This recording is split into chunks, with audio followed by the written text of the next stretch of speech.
Hello students, welcome back. In the previous lecture, we seen how to solve the given example by using Gauss-Jordan elimination method. Similarly, we seen one example to illustrate or to demonstrate the algorithm to solve the system of linear equations by using Gauss-Jordan elimination method. Now, in this lecture, we are going to see some more examples to solve the given system of linear equations by using Gauss-Jordan elimination method. Okay, आतापर्यंत आपण ज्या काही system of linear equations सोडवल्या होत्या either by using Gaussian elimination method असू द्या किंवा either by using Gauss-Jordan elimination method असू द्या. सिस्टम ऑफ लिनियर इक्वेशन मध्ये आपल्याला सोल्युशनच्या बाबतीत काय काय इंटरप्रिटेशन मिळाले किंवा सोल्युशन कसले कसले असतात. येस, आपण काही एक्झाम्पल असे सोडवले आहेत की ज्याच्यामध्ये दिलेल्या सिस्टम ऑफ लिनियर इक्वेशनला युनिक सोल्युशन असेल. सिमिलरली आपण काही एक्झाम्पल्स असे सोडवलेले आहेत की ज्या सिस्टम ऑफ लिनियर इक्वेशनला इन्फायनाइटली मेनी सोल्युशन असतील. सिमिलरली अशी एक आपण सिस्टम ऑफ लिनियर इक्वेशन सुद्धा सोडवलेली आहे की ज्या सिस्टम ऑफ लिनियर इक्वेशनला नो सोल्युशन म्हणजे काहीच सोल्युशन एक्झिस्ट नसेल. ठीक आहे, म्हणजे जर दिलेल्या सिस्टम ऑफ लिनियर इक्वेशनच्या बाबतीत म्हणजे त्याच्या सोल्युशनच्या बाबतीत आपल्याला काय काय इंटरप्रिटेशन करता येईल, काय काय सांगता येईल सोल्युशनच्या बाबतीत. येस, काय काय सांगता येईल. जर दिलेल्या सिस्टम ऑफ लिनियर इक्वेशनला सोल्युशन एक्झिस्ट असेल तर तिला आपण कन्सिस्टंट म्हणतो आणि सोल्युशन एक्झिस्ट नसेल तर तिला आपण इनकन्सिस्टंट सिस्टम ऑफ लिनियर इक्वेशन असं म्हणत असतो. ठीक आहे, नाउ सिस्टम कन्सिस्टंट असेल तर त्याच्यामध्ये पॉसिबिलिटी ऑफ सोल्युशन दोन असतील, एक तर युनिक सोल्युशन असेल किंवा इन्फायनाइटली मेनी सोल्युशन असेल. ठीक आहे, आणि जर सिस्टम इनकन्सिस्टंट असेल तर डेफिनेटली दिलेल्या सिस्टम ऑफ लिनियर इक्वेशनला काहीच सोल्युशन नसणार आहे. ठीक आहे, म्हणजे तीन प्रकारचे सोल्युशन्स असणाऱ्या सिस्टम ऑफ लिनियर इक्वेशन्स आपण by using Gaussian elimination method, similarly by using Gauss-Jordan elimination method सोडवलेल्या आहेत पाठीमागच्या लेक्चर पर्यंत. ठीक आहे, getting this? Okay, now in this lecture we are going to see some another example to solve the given system of linear equation by using Gauss-Jordan elimination method. Let us see example. Example: solve the following system of linear equations by using Gauss-Jordan elimination method. System is given x plus y minus 3z is equal to 0, 2x plus y minus z is equal to 0, and third equation is given like this: 3x plus 2y minus 4z is equal to 0. Okay, now ही दिलेली system of linear equations by using Gauss-Jordan elimination method आपल्याला solve करायची. आतापर्यंत जे आपण examples बघितले त्याच्यामध्ये आपली जी काही आरएचएस होती ती आरएचएस काही ना काहीतरी नॉन झिरो होती. म्हणजेच ज्या सिस्टम ऑफ लिनियर इक्वेशनची आरएचएस ही नॉन झिरो असेल त्या सिस्टम ऑफ लिनियर इक्वेशनला आपण non homogeneous system of linear equations म्हणत होतो. म्हणजे आतापर्यंत आपण जे काही एक्झाम्पल सोडवलेले आहेत by using Gaussian elimination method असू द्या किंवा by using Gauss-Jordan elimination method असू द्या, ते दोन्हीही मेथडने सोडवलेले जे काही आपण इक्वेशन्स होते, जे काही आपण एक्झाम्पल सोडवलेले होते ते सगळे एक्झाम्पल्स हे non homogeneous system of linear इक्वेशन्सचे होते. Now what is the observation about this particular example? Yes, what is the observation? If we observe this particular example, then we observe that the RHS of each and every equation, focus on RHS, पहिल्या equation ची RHS 0 आहे, दुसऱ्या equation ची पण RHS 0 आहे आणि तिसऱ्या equation ची पण RHS 0 आहे. म्हणजे आपल्याला प्रत्येक इक्वेशनची सिस्टम मधल्या प्रत्येक इक्वेशनची RHS ही 0 आहे. Therefore the system of linear equations in which RHS of each and every linear equations is a 0 is called as a yes, reply in the comment, reply in the chat box, is called as a yes, correct, homogeneous system of linear equations. ठीक आहे, म्हणजे आपल्याला ही homogeneous system of linear equations दिलेली आहे आणि ती homogeneous system of linear equations by using Gauss-Jordan elimination method सोडवायची आहे. ठीक आहे, म्हणजे ऑफकोर्स सिस्टम होमोजिनियस असू द्या किंवा सिस्टम नॉन होमोजिनियस असू द्या, कोणतेही सिस्टम ऑफ लिनियर इक्वेशन सोडवण्याचा गॉस एलिमिनेशन मेथडचा अल्गोरिदम आणि गॉस-जॉर्डन एलिमिनेशन मेथडचा अल्गोरिदम सेमच आहे. होमोजिनियस साठी वेगळा आणि नॉन होमोजिनियस साठी वेगळा असा वेगवेगळा अल्गोरिदम नाहीये. कोणतीही होमोजिनियस किंवा non homogeneous system of linear equations आपण बाय युजिंग कोणताही algorithm that is a Gauss और गॉस-जॉर्डन एलिमिनेशन मेथडचा अल्गोरिदम वापरून सोडवू शकतो. In particular, we have to solve this system, of course, homogeneous system of linear equations by using Gauss-Jordan elimination method. Okay, let us solve solution. Yes, what is algorithm that you know very well. Last time आपण तो algorithm with example explain केलेला आहे. Solution पहिली step काय आहे? We have to represent the given system of linear equations by using matrix equation as a ax is equal to b. ती step मी skip करतो. Direct दुसरी स्टेप आपण follow करूयात. कोणती? Yes, correct, right. The augmented matrix representing the given system of linear equation. लिहूयात solution. The augmented matrix किंवा we can represent कसं म्हणू शकता? We can represent वर्डिंग कसंही ठेवा. We can represent the given system. We can represent the given system of linear equations. Given system of linear equations in the form of augmented matrix. In the form of augmented matrix as follows. In the form of augmented matrix as follows. Okay, दिलेल्या सिस्टमला represent करूयात in the form of augmented matrix. करूयात. That is G is equal to, yes, how to write augmented matrix that you know very well. G is equal to, what is the augmented matrix? Matrix A ला म्हणजे coefficient matrix A ला आपण constant matrix B attach करतो. That is G is equal to A partition B असेल. Getting this? Okay, A partition. That is G is equal to, yes, matrix A ला matrix B attach करा. Therefore G is equal to, what is A that you know very well? G is equal to coefficient matrix A ला constant matrix बी attach करा. म्हणजे प्रत्येक वेळेला एक equation represent करा. एखाद्या इक्वेशन मध्ये एखादा व्हेरिएबल अब्सेंट असेल तर न विसरता त्याचा कोएफिशिएंट 0 टाका. First row corresponds to first equation. Write down the coefficients of the variables in order. X coefficient that is a 1, y that is a 1, z coefficient is a -3. partition च्या पलीकडे RHS constant which is a 0. Similarly second वाला second equation त्यांच्यामध्ये असणाऱ्या व्हेरिएबलचे सहगुणक क्रमानं equation आहे 2x + y - z = 0.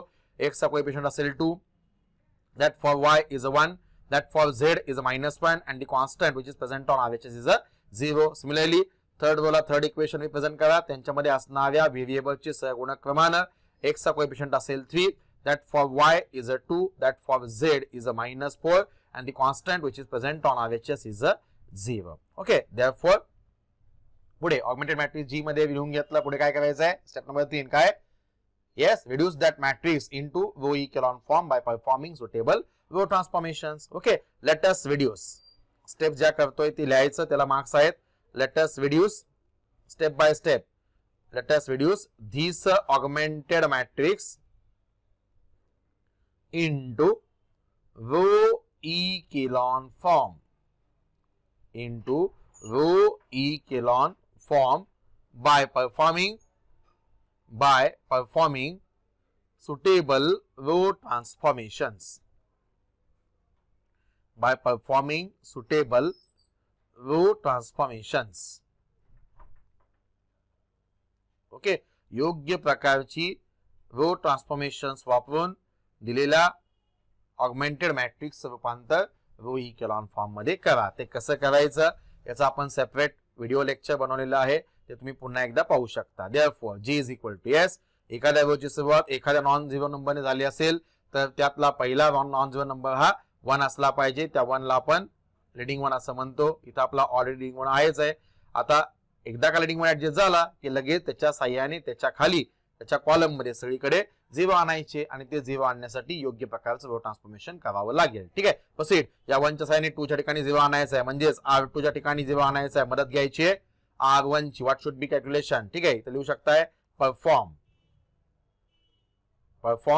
Yes, R2 - 2 times R1. थोडंसं फास्ट जातो बघा कारण बरेचसे एक्झाम्पल्स आपण सोडवलेले आहेत. Similarly to bring 0 at this place of 3, what we have to do? Yes, what should be calculation? R3 - 3 times R1. Okay, therefore G is equal to, proceed. Yes, R2 - 2 times R1 म्हणजे row number 1 ला 2 ने गुणा, येणारी quantity row number 2 मधून वजा करा. Yes, row number first remains as it is, no change. But we get 1 1 - 3 partition 0. Yes, row number second R2 - 2 times R1. Row number 2 आणि row number 1 वर बोट ठेवा. रो नंबर 1 ला 2 ने मल्टिप्लाय करा, येणारी क्वांटिटी रो नंबर 2 मधून subtract करा. किंवा 2 टाइम्स R1 केल्यानंतर जे येतंय ते लिहा साइडला आणि त्याच्यानंतर R1 मधून R2 मधून ती क्वांटिटी वजा करा. कसंही करा, वाटलंच तर बिग ग्रुपसाठी मी इथे साईडला करतो पहा. 2 टाइम्स R1 किती येतं ते लिहितो. म्हणजे R1 च्या प्रत्येक एंट्रीला 2 ने मल्टिप्लाय करा. 1 × 2 2, 1 × 2 2, -3 × 2 दॅट यूज -6 असेल. ठीक आहे. आता हे 2 टाइम्स R1 माझ्याकडे आलेला आहे. R2 माझ्याकडे ऑलरेडी आहे. आता R2 मधल्या प्रत्येक एंट्री मधून 2 टाइम्स R1 च्या प्रत्येक एंट्री वजा करा. What we get 2 - 2 that gives 0, 1 - 2 that gives -1 and -1 minus of -6 plus 6 -1 plus 6 that gives -1 plus 6 that gives 5. What about RHS? Yes, 0 minus 2 into 0 that gives 0, 0 minus 0 0. RHS ला प्रत्येक quantity 0 असल्यामुळे RHS कोणत्याही कॅल्क्युलेशनला बदलणार नाहीये. Okay, proceed. तसंच पुढचं calculation R3 - 3 times R1 म्हणजे row number 1 ला 3 ने गुणा, येणारी क्वांटिटी रो नंबर 3 मधून वजा करा. येस, त्यासाठी मी इथे लिहितो पहा पहिल्यांदा. In particular for big group students एक ग्रुप वाले डायरेक्ट करू शकता. 3 टाइम्स R1 म्हणजेच R1 च्या प्रत्येक एंट्रीला 3 ने मल्टिप्लाय करा. What we get 1 × 3 3. Yes, 1 × 3 that gives 3, -3 × 3 that gives -9 असेल. ठीक आहे. आता R3 मधून -3 टाइम्स R1 करा. 3 टाइम्स R1 किती येतं ते इथं वर आपण लिहिलंय पहा. मी ठीक करतोय. R3 तुमच्याकडे ऑलरेडी आहे. R3 मधल्या करस्पॉन्डिंग एंट्री मधून 3 टाइम्स R1 च्या करस्पॉन्डिंग एंट्री वजा करा. What we get 3 - 3 that gives 0, 2 - 3 that gives -1. Okay, 2 - 3 that gives -1 and -4 minus of -9 plus 9 म्हणजेच 9 - 4 that gives 5 and 0 - 0 that gives again 0. ठीक आहे. म्हणजे RHS 0 असल्यामुळे RHS मध्ये काही परिणाम होणार नाहीये. गेटिंग दिस. रीडिंग 1 ऍडजस्ट केला. रीडिंग 1 च्या साह्याने लगेच त्याच्या कॉलम मध्ये त्याच्या खाली 0 ऍडजस्ट केला. पुढची स्टेप, ज्या स्टेप मध्ये रीडिंग 1 ऍडजस्ट केलेला आहे त्याचा पुढच्या कॅल्क्युलेशन साठी विचार करू नका. दॅट इज स्किप और omit or yes cover that particular row in which reading 1 is adjusted. पुढचा रीडिंग 1 कुठे असेल? खालच्या रोला आणि पहिल्याच्या उजव्या बाजूला. म्हणजे या -1 च्या ठिकाणी रीडिंग 1 ऍडजस्ट करायला पाहिजे आणि त्या -1 च्या ठिकाणी रीडिंग 1 ऍडजस्ट करण्यासाठी what should be calculation? Yes, perform -1 into R2. Row number 2 च्या प्रत्येक एंट्रीला -1 ने मल्टिप्लाय करा.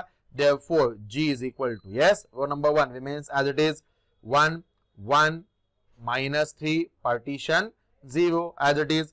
रो नंबर 2 च्या प्रत्येक एंट्रीला -1 ने गुणा म्हणजे रो नंबर 2 च्या प्रत्येक एंट्रीचं साइन चेंज होईल. येस, इथं असेल 0, -1 into -1 that gives +1. Yes, 5 into -1 that gives -5. RHS no change as it is 0. Third row remains as it is, that is 0, -1, 5 and 0. Getting this? Reading 1 adjust झाला. Reading 1 च्या साह्याने आता काय करूयात? लगेच त्या रीडिंग 1 च्या साह्याने त्याच्या खाली 0 आणूयात. हा आपला रीडिंग 1 आहे पहा. येस, एकदा का रीडिंग 1 ऍडजस्ट झाला की लगेच त्याच्या साह्याने त्याच्या खाली 0 आणायचं आणि ते 0 आणण्यासाठी योग्य प्रकारचं रो ट्रान्सफॉर्मेशन करायचं. That is perform. Yes, what should be calculation? R3 च्या ठिकाणी 0 आणायचं आहे. मदत घ्यायची R2 मधल्या रीडिंग 1 ची. काय करावं लागेल? -1 + 1 केल्यानंतर 0 होईल. म्हणजे कॅल्क्युलेशन काय असेल? R3 plus R2. Getting this? All of you getting this? Therefore G is equal to yes. Row number 3 फक्त चेंज होईल. Row number 1 आणि row number 2 remains as it is. 1 1 -3 partition 0. Row number 1. Row number 2 remains as it is. 0 1 -5 0 as it is.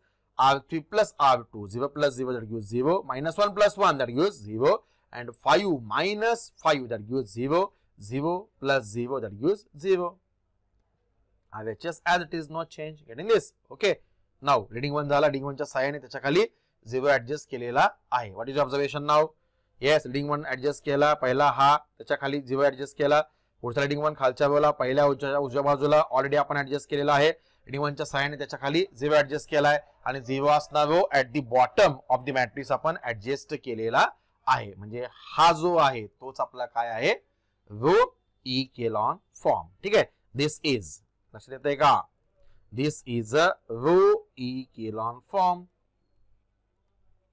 This is a row echelon form. Okay, हा आपला row echelon form आहे. म्हणजे step number 3 ला आपण आलोय. Step number 4 काय? Consistency. म्हणजे दिलेल्या सिस्टम ऑफ लिनियर इक्वेशनला सोल्युशन एक्झिस्ट आहे किंवा नाही ते चेक करा. त्यासाठी टेस्ट काय? Yes, if there exist any row in which, काय टेस्ट आहे? ते टेस्ट 2 मार्काला विचारतात. If there exist a row in which first n entries are 0 and n plus 1th entry is non-zero, In that case only the given system of linear equation is inconsistent, that is does not possess any solution. ठीक आहे. असा एखादा wave आहे का की ज्या wave मध्ये पार्टिशनच्या अगोदरच्या सगळ्या एंट्री 0 आहेत आणि पार्टिशनच्या पलीकडची एंट्री नॉन 0 आहे, असा एखादा वेव दिसतोय का? यस, दिसत नाही. दिलेली सिस्टीम ही इनकन्सिस्टंट नाही, म्हणजे दिलेली सिस्टीम ही कन्सिस्टंट आहे. Okay, this is vehicular form. From this लिहूयात.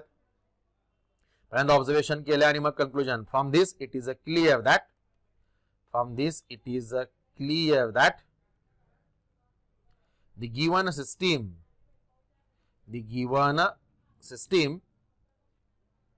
of linear equations is consistent. Okay, consistent आहे म्हणजे या दिलेल्या सिस्टीम ऑफ लिनियर इक्वेशनला काही ना काहीतरी सोल्युशन एक्झिस्ट आहे. ओके, पुढे या स्टेप नंबर 5. जर मेथड गॉसियन इलिमिनेशन मेथड असली असते तर आपण काय केलं असतं? लगेच या मॅट्रिक्स वरून इक्वेशन लिहिले असते, पुढे in terms of leading variable लिहिलं असतं आणि प्रोसीड केलं असतं. मात्र आपली मेथड कोणती आहे? गॉस जॉर्डन इलिमिनेशन मेथड असल्यामुळे पुढची स्टेप काय असेल? येस, या रो इकेलॉन फॉर्म मध्ये कन्वर्ट केलेल्या मॅट्रिक्सचं रूपांतर पुन्हा रिड्युस्ड रो इकेलॉन फॉर्म मध्ये करा. Getting this? Okay, therefore let us reduce it further into, हे जे मी रायटिंग करतोय ते एक्झाम मध्ये लिहिणं अपेक्षित आहे, आवश्यक आहे. into reduced row echelon form. ठीक आहे. या रो इकेलॉन फॉर्मचं रूपांतर रिड्युस्ड इकेलॉन फॉर्म मध्ये करूयात आणि ते करण्यासाठी योग्य त्या प्रकारचं रो ट्रान्सफॉर्मेशन वापरूयात. काय करावं लागेल? How to reduce the given matrix in echelon form further into reduced echelon form. That algorithm is known to you. Examples are already taken. Please refer that particular video once again. Proceed. 1. Yes, starting from last non-zero row.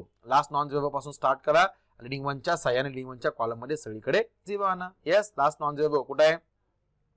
Row number 2 आहे. इथून start करा. Leading 1 च्या साह्याने त्याच्यावर 0 आणा. म्हणजे या leading 1 च्या साह्याने या 1 च्या ठिकाणी 0 आणा. ते आणण्यासाठी what should be calculation?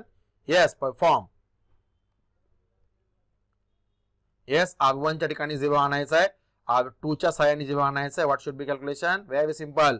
R1 minus R2, 1 minus 1 केल्यानंतर 0 होईल. Therefore Z is equal to, yes, row number 1 च्या एंट्रीज मधून रो नंबर 2 च्या करस्पॉन्डिंग एंट्रीज वजा करा. रो नंबर 1 आणि रो नंबर 2 या दोन रोवर बोट ठेवूनच पुढे जावा. Yes, 1 minus 0 that use 1, 1 minus 1 that gives 0, minus 3 minus of minus 5 plus 5 that is 5 minus 3 that gives 2 and RHS 0, 0 minus 0 that gives 0 असेल. ठीक आहे. Second row third row remains as it is, 0 1 minus 5 0 आणि next one 0 0 0 0 असेल. Third row remains as it is, no change. Proceed. Reading 1 adjust केला. Reading 1 च्या साह्याने त्याच्यावर त्याच्या कॉलम मध्ये सगळीकडे आपण 0 ऍडजस्ट केलेला आहे. पुन्हा लेफ्ट साइडला या. पुढचा रीडिंग 1 शोधा. हा आपला रीडिंग 1 आहे आणि त्या रीडिंग 1 च्या कॉलम मध्ये ऑलरेडी सगळीकडे 0 आलेले आहेत. म्हणजे रीडिंग 1 च्या कॉलम मध्ये तो रीडिंग 1 सोडून खालीवर सगळीकडे 0 आलेले आहेत. म्हणजे हाच आपला काय आहे? Yes, reduced row echelon form. Correct. This is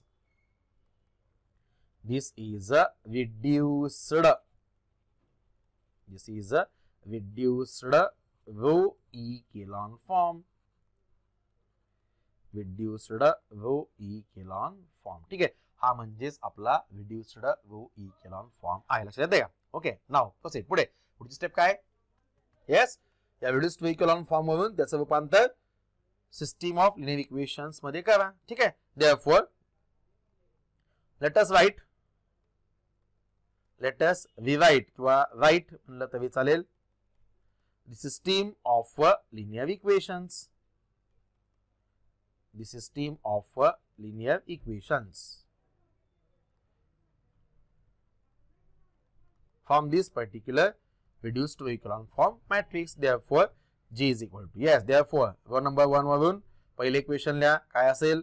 जसं पहिल्या स्टेपला आपण सिस्टीम ऑफ लिनियर इक्वेशन्स वरून मॅट्रिक्स लिहिला आता या स्टेपला उलट जायचंय, मॅट्रिक्स वरून सिस्टीम ऑफ लिनियर इक्वेशन्स लिहायची. ती कशी लिहायची दॅट यू नो व्हेरी वेल. प्रत्येक वरून एक एक इक्वेशन लिहा. पहिल्या वरून पहिले इक्वेशन कसं तयार होईल? Yes, what is observation? पहिल्या कॉलम मध्ये सगळे काय असतात? पहिल्या व्हेरिएबलचे कोएफिशियंट असतात म्हणजे x चे. दुसऱ्या कॉलम मध्ये सगळे y चे असतात. तिसऱ्या कॉलम मध्ये सगळे z चे असतात. आणि RHS ला असणारे जे काही कॉन्स्टंट आहेत ते पार्टिशनच्या पलीकडे असतात. या सिस्टीम, येस, पहिल्यावरून पहिली सिस्टीम ऑफ लिनियर इक्वेशन कशी तयार होईल? Yes, correct.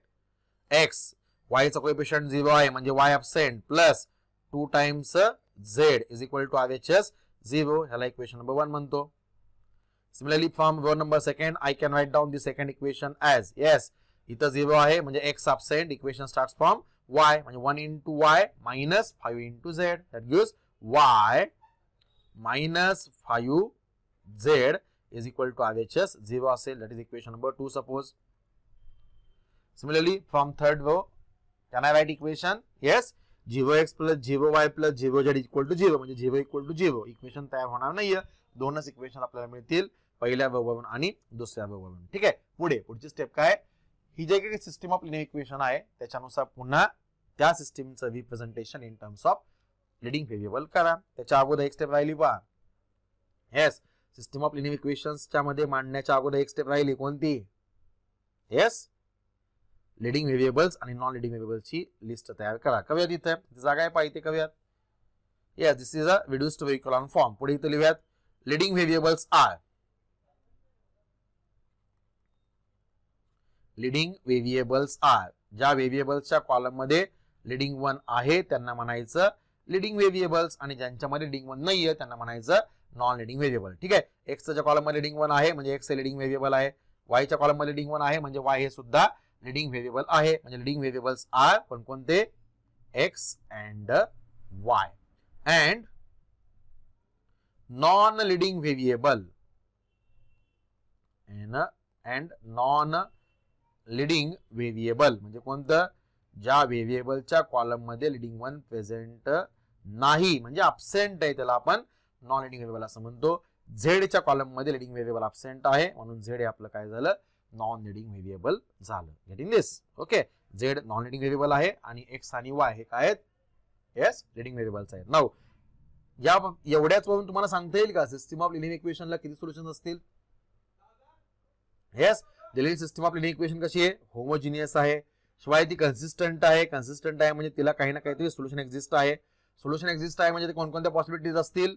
एक तर युनिक सोल्युशन असेल किंवा इन्फायनाइटली मेनी सोल्युशन असेल. युनिक सोल्युशन कधी असतं? जर प्रत्येक व्हेरिएबल हे जर तुमचं लीडिंग व्हेरिएबल असेल तर त्याला युनिक सोल्युशन असणार आहे. आणि इन्फायनाइटली मेनी सोल्युशन्स कधी असतात? जर दिलेल्या सिस्टीम ऑफ लिनियर इक्वेशन मध्ये एखादं जर नॉन लीडिंग व्हेरिएबल असेल तर नक्कीच त्या सिस्टीम ऑफ लिनियर इक्वेशनला non leading infinitely many solutions असतात. इथे व्हॉट इज ऑब्झर्वेशन? z हे तुमचं नॉन लीडिंग व्हेरिएबल आहे म्हणजे नक्कीच या दिलेल्या होमोजिनियस सिस्टीम ऑफ लिनियर इक्वेशन्सला किती सोल्युशन असतील? येस, किती असतील? Infinitely many. करेक्ट. ओके, काढूयात. Yes, system of linear equation मध्ये मांडले पहा. पुन्हा काय करायचंय? Let us right this system of linear equation in terms of leading variables. Let us rewrite this system of linear equations in terms of yes, leading variables.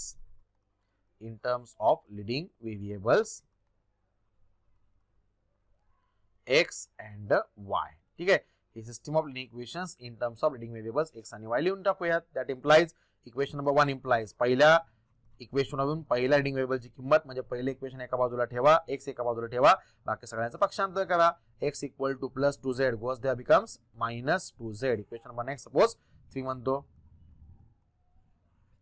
And from second equation number second implies दुसऱ्या equation नुसार दुसऱ्या leading व्हेरिएबलची किंमत काढा.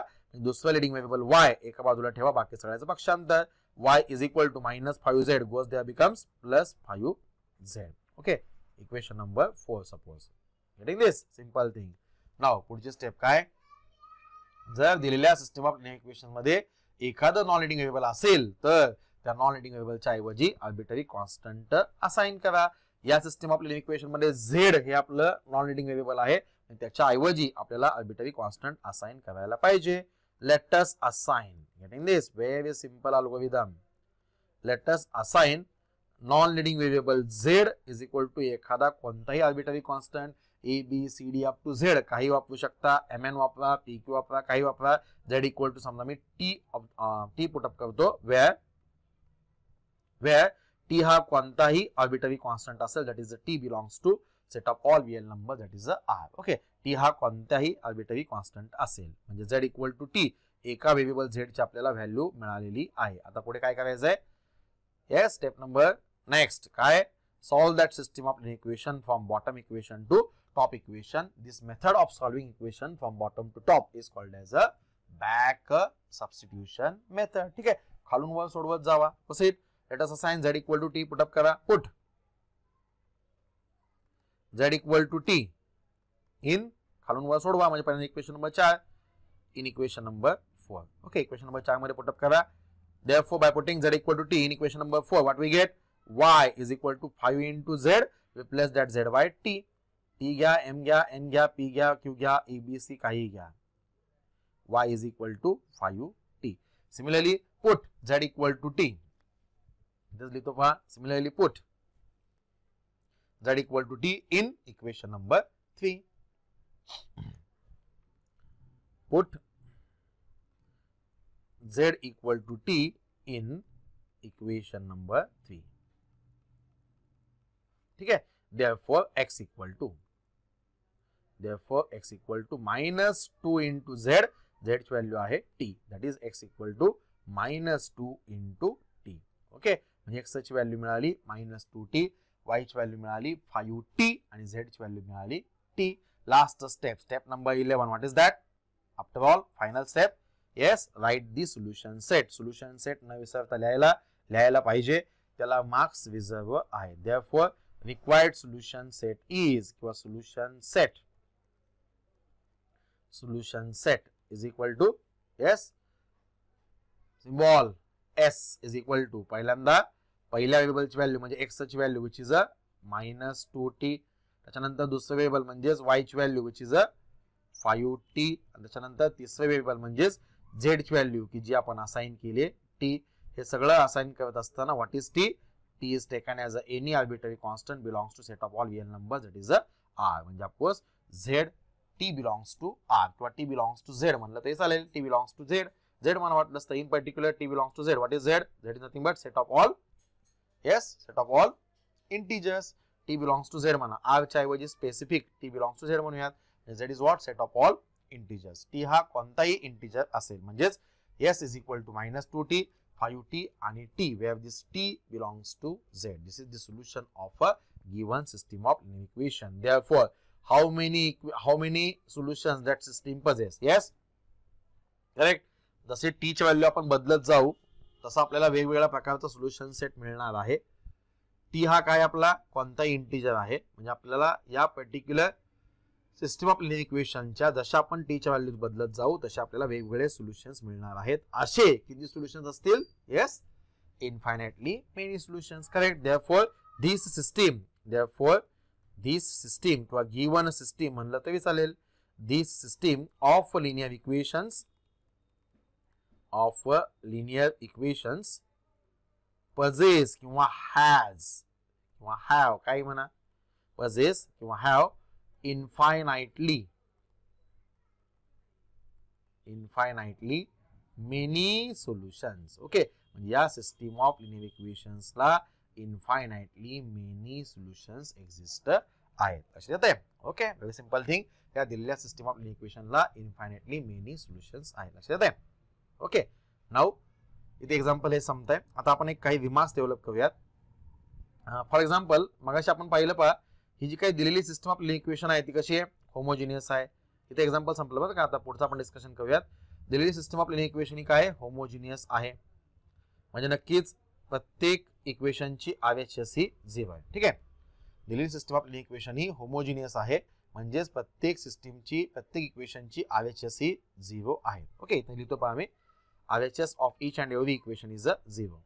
किती equation असू द्या, किती अननोन्स असू द्या, 0 आहे.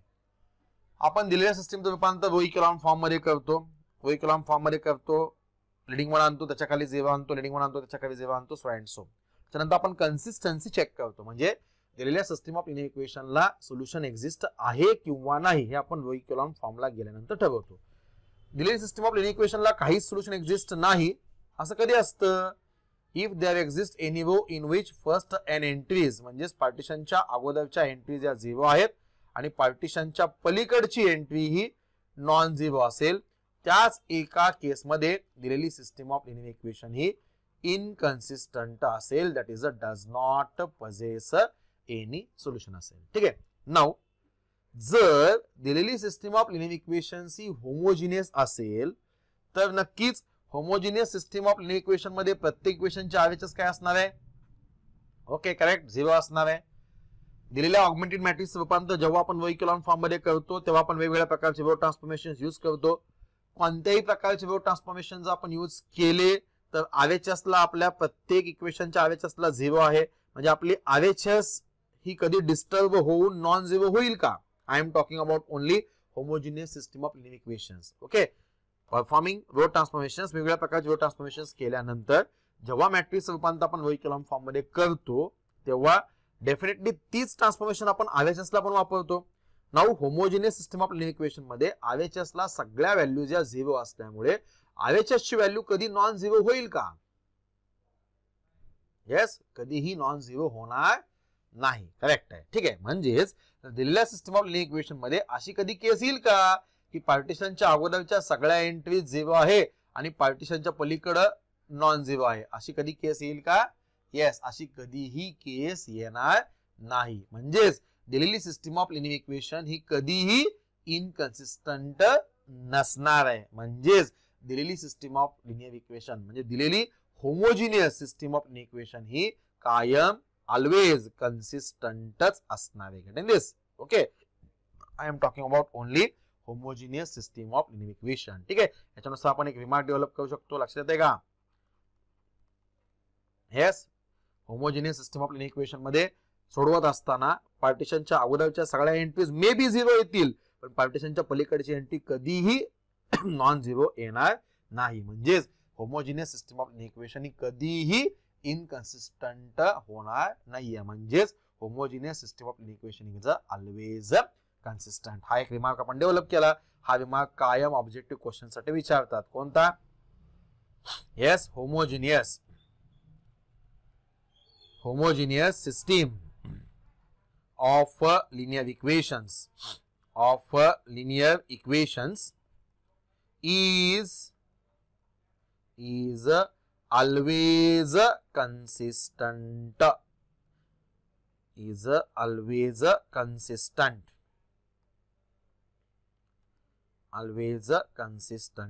कायम कन्सिस्टंट असेल. ऑलवेज कन्सिस्टंट, दॅट इज कायम कन्सिस्टंट आहे. म्हणजे दॅट इज नेव्हर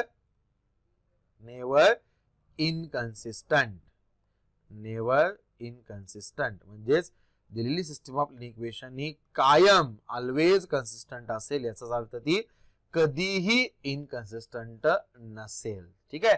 म्हणजे ऑफकोर्स ऑब्जेक्टिव्ह विचारला जातो पहा, homogeneous system of linear equations is always dash dash dash, तेव्हा उत्तर असणार आहे कन्सिस्टंट. आणि दुसऱ्या प्रकारचा ऑब्जेक्टिव्ह तयार करता येईल, homogeneous system of linear equations is never dash dash dash. Never असेल तर काय असेल? इनकन्सिस्टंट. म्हणजे कधीही इनकन्सिस्टंट नसणार आहे, याचा अर्थ कायम कन्सिस्टंटच असणार आहे. ठीक आहे. म्हणजे दिलेली सिस्टम ऑफ लिनियर इक्वेशन ही जर homogeneous system of linear equation असेल, रिमार्क नंबर सेकंड, जर दिलेली सिस्टम ऑफ लिनियर इक्वेशन ही जर होमोजिनियस असेल तर त्या सिस्टम ऑफ लिनियर इक्वेशनच्या सोल्युशनच्या बाबतीत काय सांगता येईल? येस. आणि जर दिलेली system of linear equation homogeneous असेल तर नो डाऊट ती कायम कन्सिस्टंटच असणार आहे. आणि जर दिलेली system of homogeneous linear equation consistent असेल तर नक्कीच त्याला सोल्युशन किती असेल? एक तर युनिक, एक आणि एकच सोल्युशन असेल, किंवा इनफायनाइटली मेनी सोल्युशन्स असतील. ओके, इनफायनाइटली मेनी सोल्युशन्स असतील. ओके, फक्त होमोजिनियस सिस्टम ऑफ लिनियर इक्वेशनच्या बाबतीत आपण बोलतोय. Homogeneous system of linear equations कधीही इनकन्सिस्टंट नसणार आहे, म्हणजे ती कायम कन्सिस्टंटच असणार आहे. म्हणजे तिला कायम काही ना काहीतरी सोल्युशन एक्झिस्ट असणार आहे. नाउ सेकंड पॉइंट, जर दिलेली system of linear equation homogeneous equation ही कन्सिस्टंट असेल नो डाऊट सोल्युशनच्या बाबतीत काय एक तर तिला युनिक सोल्युशन असेल किंवा तिला इन्फायनाइटली मेनी सोल्युशन्स असतील. पैकी इन्फायनाइटली मेनी सोल्युशन्स कधी असणार आहेत जर एखादं नॉन लिडिंग व्हेरिएबल प्रेझेंट असेल तर डेफिनेटली त्याला इन्फायनाइटली मेनी सोल्युशन्स असणार आहेत. आणि जर युनिक सोल्युशन कधी असणार आहेत येस जर प्रत्येक व्हेरिएबल हे तुमचं जर लिडिंग व्हेरिएबल असेल. ठीक आहे. इफ ईच व्हेरिएबल हे सगळे ऑब्झर्वेशनचे पार्ट आहेत पहा. If each variable of the system of linear equation is a yes each variable of the system of linear equations is a leading variable then the system of linear equation possess unique solution. आणि जर दिलेली system of linear equation ही जर homogeneous असेल आणि जर system of linear इक्वेशनला unique solution असेल तर नक्कीच प्रत्येक व्हेरिएबल हे लिडिंग व्हेरिएबल असणार आहे. आणि म्हणजेच दिलेल्या सिस्टम ऑफ लिनियर इक्वेशनचं सोल्युशन काय असेल न सोडता सांगू शकाल का काय असेल. येस होमोजिनियस आहे म्हणजे आरएचएसला 0 आहे. आरएचएसला 0 म्हणजे कोणत्याही प्रकारचे कॅल्क्युलेशन्स तुम्ही केले तर डेफिनेटली आरएचएसचा 0 हा डिस्टर्ब होणार नाही. म्हणजेच जर होमोजिनियस सिस्टम ऑफ लिनियर इक्वेशनला युनिक सोल्युशन असेल तर आरएचएस ही तुमची कायम 0च असणार आहे. म्हणजेच प्रत्येक ठिकाणी तुमचं सोल्युशन हे काय असणार आहे 0 असणार आहे. म्हणजे value of each variable that is x equal to 0 y is equal to 0 आणि z इज इक्वल टू 0 असणार आहे. म्हणजे solution of system of linear इक्वेशनला 0 सोल्युशन असणार आहे. 0 सोल्युशन असेल if all the solutions of the system of linear equations are 0 then that particular solution is said to be yes trivial. Correct. Trivial solution. If all the solutions of the system of linear equations are 0 then that particular solution is called as a trivial solution and that system is said to have trivial solution. लक्षात येत आहे. बघा दिमाग कसा develop केलाय. Homogeneous system of linear equation he always consistent आहे म्हणजे कधीही इनकन्सिस्टंट नाहीये. म्हणजे कायम तिला काही ना काहीतरी सोल्युशन एक्झिस्ट आहे. सोल्युशन एक्झिस्ट आहे म्हणजे काय दोन पॉसिबिलिटीज एक तर युनिक किंवा इन्फायनाइटली मेनी. पैकी इन्फायनाइटली मेनी कधी जर एखादं व्हेरिएबल नॉन लिडिंग व्हेरिएबल असेल तर त्या नॉन लिडिंग व्हेरिएबलच्या ऐवजी आपण आर्बिटरी कॉन्स्टंट असाइन करणार आणि म्हणून त्या सिस्टमला इन्फायनाइटली मेनी सोल्युशन्स असणार आहे. युनिक कधी तर प्रत्येक व्हेरिएबल हे जर तुमचं लिडिंग व्हेरिएबल असेल तर नक्कीच दिलेल्या सिस्टमला युनिक सोल्युशन असणार आहे. आणि जर होमोजिनियस सिस्टम ऑफ लिनियर इक्वेशनच्या बाबतीत जर युनिक सोल्युशन असेल तर डेफिनेटली ते जे युनिक सोल्युशन असेल ते सगळेच्या सगळे व्हेरिएबलच्या किमती या 0 असतील. म्हणजेच त्या सोल्युशनला आपण काय म्हणणार आहे ट्रिवियल सोल्युशन असं म्हणणार आहे. ठीक आहे. म्हणजे ऑब्जेक्टिव्ह असं पण विचारता येईल बघा. If in the homogeneous system of linear equations all the variables are leading variables then the system possess dash dash dash solutions. किती सोल्युशन्स असतील yes trivial solutions. सगळेच्या सगळे सोल्युशन्स हे 0 असतील. लक्षात येतंय. Getting this okay very simple thing. Now आतापर्यंत आपण गॉसियन मेथडने किंवा गॉस जॉर्डन मेथडने जेवढे काही एक्झाम्पल सोडवलेले आहेत त्या सगळ्या एक्झाम्पलच्या बाबतीत किंवा त्या सगळ्या सोल्युशनच्या बाबतीत आपण ऑब्झर्वेशन काय ते बघूयात. ओके एका चार्टच्या माध्यमातून बघूयात. आतापर्यंत आपण सिस्टम ऑफ लिनियर इक्वेशन्स 2 बघितल्या कोणकोणत्या non homogeneous yes non homogeneous system of linear equations आणि इकडे काय बघितलं होतं आपण दुसरी सिस्टम ऑफ लिनियर इक्वेशन बघितली होती homogeneous system of linear equations. ठीक आहे. होमोजिनियस कोणाला म्हणायचं नॉन होमोजिनियस कोणाला म्हणायचं that you know very well. ठीक आहे. दोन प्रकारचे सिस्टम ऑफ लिनियर इक्वेशन्स आहेत homogeneous system of linear equation आणि non homogeneous system of linear equations. या दोन्ही सिस्टम आपण सोडवलेल्या आहेत. नाव सिस्टम होमोजिनियस असू द्या किंवा नॉन होमोजिनियस सिस्टम असू द्या ह्याच्या सोल्युशनच्या बाबतीत काय सांगता येईल एक तर सिस्टम ऑफ लिनियर इक्वेशनला काही ना काहीतरी सोल्युशन एक्झिस्ट असेल किंवा काहीच सोल्युशन एक्झिस्ट नसेल. जर काहीतरी सोल्युशन एक्झिस्ट असेल तर तिला आपण काय म्हणतोय येस काही ना काहीतरी सोल्युशन एक्झिस्ट असेल तर तिला आपण काय म्हणतोय correct consistent system of linear equations. आणि जर दिलेल्या सिस्टम ऑफ लिनियर इक्वेशनला काहीच सोल्युशन एक्झिस्ट नसेल तर तिला आपण काय म्हणतोय इनकन्सिस्टंट सिस्टम ऑफ लिनियर इक्वेशन्स. ठीक आहे. म्हणजे सोल्युशन एक्झिस्ट असेल तर कन्सिस्टंट सोल्युशन एक्झिस्ट नसेल तर इनकन्सिस्टंट. नाव नेक्स्ट वन पुढे. जर दिलेल्या सिस्टम ऑफ लिनियर इक्वेशनला दिलेली सिस्टम ऑफ लिनियर इक्वेशन समजा कन्सिस्टंट असेल तर त्याच्या सोल्युशनच्या बाबतीत काय सांगता येईल. हे सोल्युशनच्या बाबतीत आपण सगळं डिस्कस करतोय पहा. दिलेली सिस्टीम नॉन होमोजिनियस असेल आणि जर दिलेली सिस्टम ऑफ लिनियर इक्वेशन ही कन्सिस्टंट असेल तर सोल्युशनच्या बाबतीत काय सांगता येईल.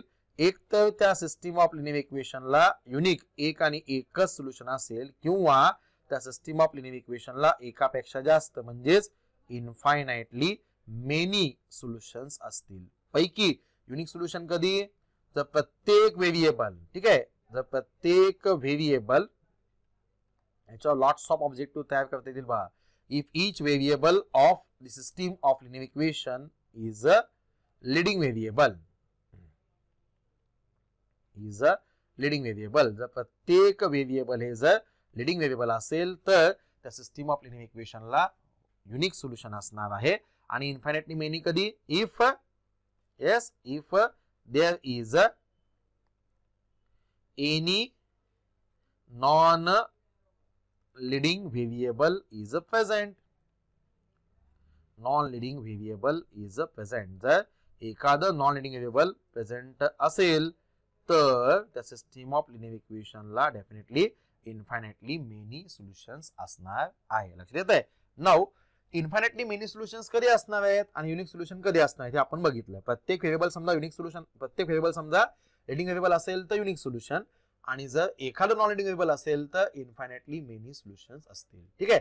नाउ जर इन्फायनाइटली मेनी सोल्युशन्स कधी येणार आहेत एखादं व्हेरिएबल हे समजा नॉन लिडिंग व्हेरिएबल असेल तर. ठीक आहे. म्हणजे समजा नंबर ऑफ इक्वेशन्स 3 आहेत. ओके नंबर ऑफ इक्वेशन्स बघा ऑब्जेक्टिव्ह कसे तयार करता येतील. समजा नंबर ऑफ इक्वेशन्स 3 आहेत आणि नंबर ऑफ व्हेरिएबल्स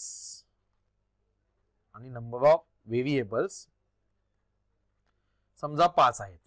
ठीक आहे. नंबर ऑफ इक्वेशन्स 3 आहेत आणि नंबर ऑफ व्हेरिएबल्स 5 आहेत. आणि जर का समजा ती system of non homogeneous he system of non homogeneous बाबतीत बोलतो आपण. नंबर ऑफ व्हेरिएबल्स आहेत 3 आणि नंबर ऑफ अननोन्स किंवा नंबर ऑफ इक्वेशन्स आहेत 3 आणि नंबर ऑफ व्हेरिएबल्स आहेत 5 आणि समजा ती दिलेली system of linear equations consistent आहे. ओके समजा दिलेली सिस्टीम ऑफ नॉन होमोजिनियस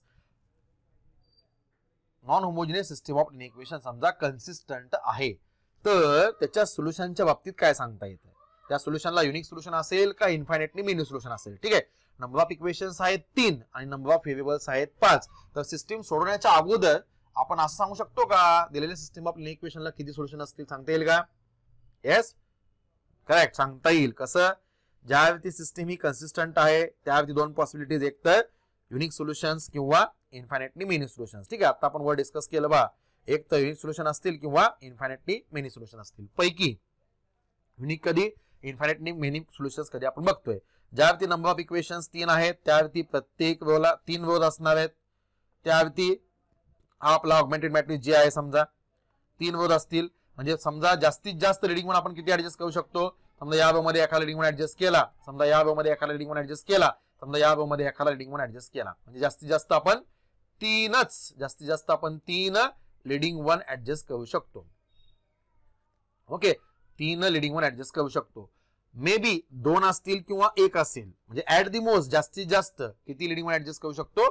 प्रत्येक वेळेला 1 लीडिंग वन म्हणजे जास्तीत जास्त आपण 3 लीडिंग वन ऍडजस्ट करू शकतो. नाउ ज्यावरती 3 लीडिंग वन ऍडजस्ट करू शकतो त्यावरती येस नंबर ऑफ व्हेरिएबल्स आहेत 5.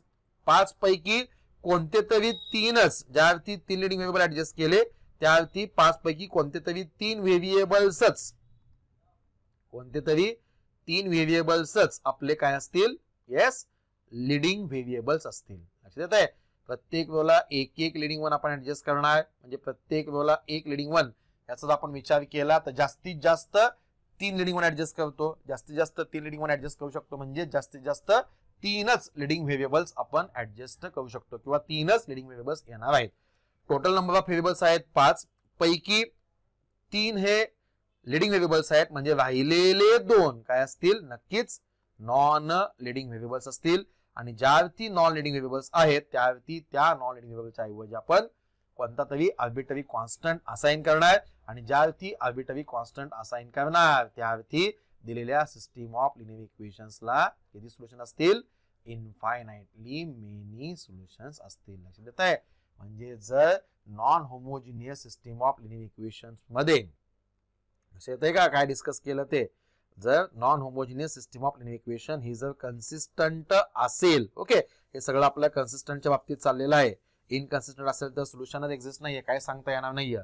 The non homogeneous system of linear equation ही जर कन्सिस्टंट सिस्टीम असेल आणि जर त्या कन्सिस्टंट सिस्टीम मध्ये नंबर ऑफ व्हेरिएबल्स किंवा नंबर ऑफ इक्वेशन्स म्हणजे इक्वेशनची संख्या, व्हॉट इज ऑब्झर्वेशन, इक्वेशनची संख्या 3 आहे आणि व्हेरिएबलची संख्या 5 आहे. म्हणजे इक्वेशनची संख्या ही व्हेरिएबलच्या संख्येपेक्षा जर कमी असेल आणि जर दिलेली non homogeneous system of linear equation consistent असेल तर नक्कीच त्या सिस्टीम ऑफ लिनियर इक्वेशनला इनफायनाइटली मेनी सोल्युशन्स असतात. ठीक आहे. म्हणजे number of equations is a less than number of variables. If in a non-homogeneous system of linear equation, number of equations is less than number of variables, and if that system of linear equation is consistent, then that system possess how many solutions? Infinitely many solutions. लक्षात येतंय. त्या सिस्टीमला infinitely many solutions exist असणार आहे. लक्षात येतंय का? All of you getting this? Okay, very simple thing. जसं आपण होमोजिनियस सिस्टीम ऑफ लिनियर इक्वेशनच्या बाबतीत बघितलं तसंच आपण नॉन होमोजिनियस सिस्टीमच्या बाबतीत जसं आपण बघितलं तसंच होमोजिनियसच्या बाबतीत बघूयात. Now homogeneous system of linear इक्वेशनच्या सोल्युशनच्या बाबतीत काय सांगता येईल? Yes, homogeneous system of linear equation ही कधीही इनकन्सिस्टंट नसणार आहे. म्हणजे ती कायम कन्सिस्टंटच असणार आहे. म्हणजे एकच पॉसिबिलिटी, ही सिस्टीम ऑफ लिनियर इक्वेशन ही कायम कन्सिस्टंटच असणार आहे. नाउ ज्यावरती सिस्टीम ऑफ लिनियर इक्वेशन ही कन्सिस्टंट आहे त्यावरती what about the possibilities of solutions काय असतील?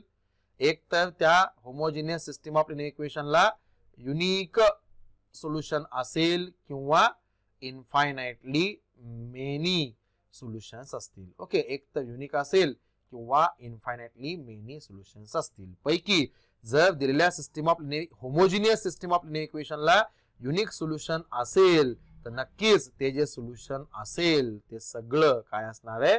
झिरो सोल्युशन असणार आहे. म्हणजेच ते ट्रिवियल. ओके, म्हणजेच ते ट्रिवियल सोल्युशन असणार आहे. ठीक आहे. म्हणजे होमोजिनियस सिस्टीम ऑफ लिनियर इक्वेशनला जर युनिक सोल्युशन एक्झिस्ट असेल तर नक्कीच ते ट्रिवियल सोल्युशन एक्झिस्ट असणार आहे. म्हणजेच homogeneous system of linear equations is always consistent आहे. याचा अर्थ एक तर युनिक सोल्युशन नसेल तर infinitely many solutions. Unique solution कधी? जर प्रत्येक व्हेरिएबल तुमचं जर लीडिंग व्हेरिएबल असेल तर युनिक सोल्युशन असणार आहे.